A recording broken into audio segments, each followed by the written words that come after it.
হরে কৃষ্ণ। অজ্ঞানং তিমিরান্ধস্য জ্ঞানাঞ্জনশলাকয়া চক্ষুর্মিলিतं येन তস্मै শ্রীগুরবে নমঃ। মুখং করোতি বাচালং পঙ্গুং লঙ্ঘয়তে গিরিযৎকৃপাতমহং বন্দে শ্রীগুরু দীনতারিণম। বাঞ্ছাকল্পতরুভ্যশ্চ কৃপা সিন্ধুভ্যেব চ পতিতানাং পাবনেভ্যো বৈষ্ণবেভ্যো নমো নমঃ।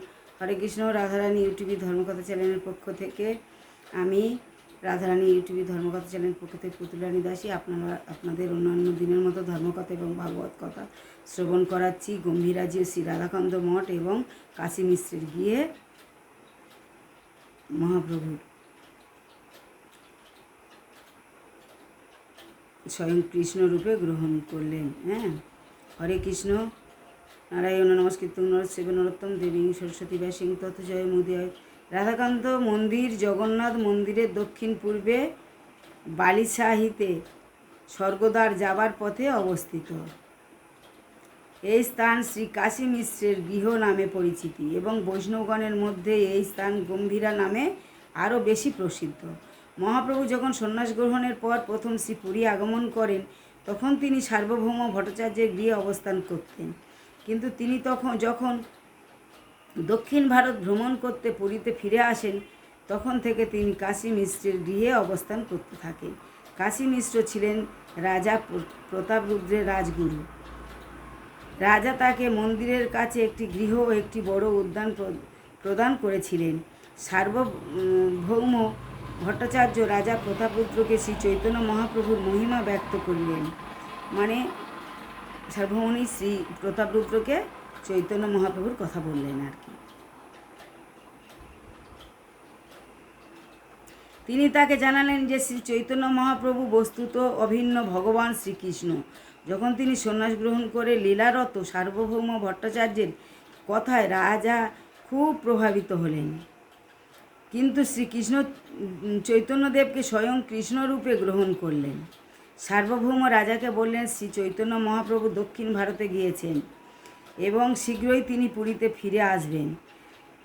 তার এমন একটি আবাসস্থান প্রয়োজন যা হবে খুব নির্জন কিন্তু মন্দিরের খুব কাছে, জগন্নাথ মন্দিরের কাছে। রাজা তখন কাশী মিশ্রের গৃহে প্রস্তাব দিলেন। সার্বভৌম কাশী মিশ্রকে সে কথা জানালেন। তিনি এমন প্রস্তাবে অত্যন্ত আনন্দিত হলেন ও বললেন, আমি অত্যন্ত সৌভাগ্যবান যে মহাপ্রভু আমার গৃহে অবস্থান করবেন। এইভাবে কাশী মিশ্রের গৃহ মহাপ্রভুর আবাসস্থান হল। কাশী মিশ্রের গৃহে শ্রী রাধাকান্ত বিগ্রহ পূজিত হন। রাজা প্রতাপরুদ্রের পিতা শ্রী পুরুষোত্তম দেব একবার যুদ্ধে কাঞ্চিপুরে রাজাকে পরাজিত করেন। জয়ী হয়ে তিনি শর্তানুসারে তিনি বিগ্রহ নিয়ে ফিরে আসেন। রাধাকান্ত সাক্ষী গোপাল ও ভক্ত গণেশ।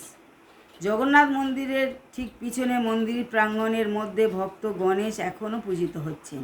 কথিত আছে যে রাধাকান্ত কিছুকাল জগন্নাথ মন্দিরের মধ্যে পূজিত হচ্ছিলেন, কিন্তু এই মন্দিরে বিগ্রহের আগমনের পর থেকেই শ্রী জগন্নাথ দেব দেখতে পেলেন যে তাকে যখন ভোগ থালি নিবেদন করা হচ্ছে তখন সেখান থেকে অনেক সুন্দর সুস্বাদু পদগুলি অদৃশ্য হয়ে যাচ্ছে।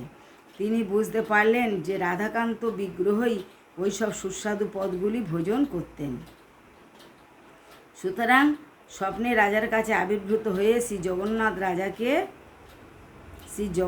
রাজাকে রাধাকান্ত বিগ্রহের মন্দির তাকে সরাতে বললেন।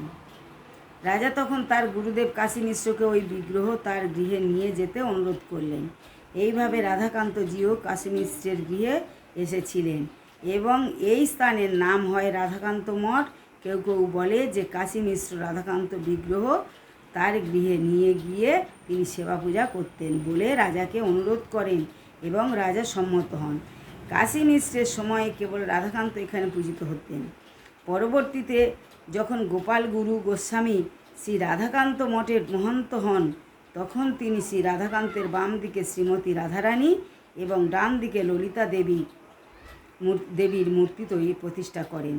তিনি রাধাকান্তের বাম ও ডান দিকে যথাক্রমে নিত্যরত গৌরাঙ্গদেব ও নিত্যানন্দ প্রভুর মূর্তি স্থাপন করেন। এই বেদির এক কোণে শ্রী জগন্নাথ দেব পূজিত হচ্ছেন। শ্রী চৈতন্য মহাপ্রভু রাধাকান্ত মঠের গম্ভীরাজি নামে একটি ছোট্ট স্বল্প পরিসর ঘরে থাকতেন। ঘরের দেয়ালগুলি ছিল মাটির তৈরি। শোনা যায় যে মহাপ্রভু যখন থাকতেন সেই সময়ে গম্ভীরাজি ঘরের মেঝে এখনকার চেয়ে অনেক নিচু ছিল, কিন্তু রক্ষণাবেক্ষণ করতে করতে সেই আদি কক্ষটির অনেক পরিবর্তন হয়েছে।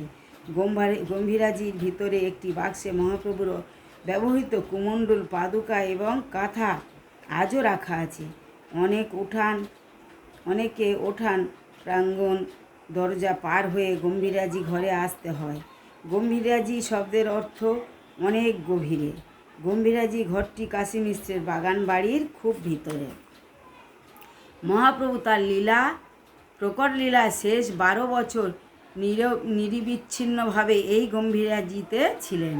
এই সময়ে তিনি তীব্র কৃষ্ণ বিগ্রহ অনুভব করতেন। সেই গভীর ভগবত বিরহ ভাব প্রকট করতেন। কাশী মিশ্রের কোনো পুত্র ছিল না, সেই জন্য তিনি রাধাকান্তের সেবা ভার শ্রী চৈতন্য মহাপ্রভুকে প্রদান করেন।